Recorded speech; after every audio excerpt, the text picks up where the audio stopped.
ଆଜି କେତେ ବିଶୃଙ୍ଖଳିତ ହୋଇଯାଇଛି। ଆଜି ଆମେ ବିଳମ୍ବରେ ଉଠୁଛୁ।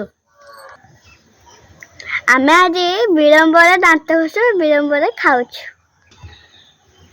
ଆମେ ଖାଇସାରି ସାଙ୍ଗମାନେ ଧୁମ୍, ୟୁଟ୍ୟୁବ, ଇନଷ୍ଟାଗ୍ରାମ ଚଲାଉଛେ।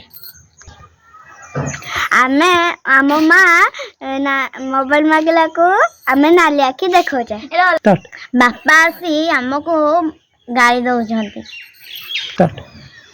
ଆମେ ଖେଳିବା,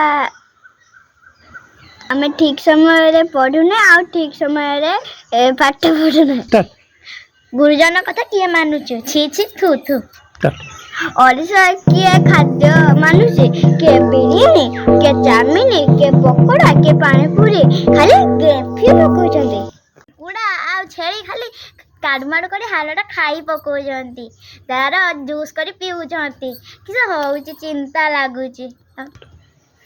ଆଉ ସାଙ୍ଗମାନେ, ଆମେ ତ ସରକାରୀ ଆମ ପାଇଁ କେତେ ଯୋଜନା ଖୋଲିଦେଇଛନ୍ତି।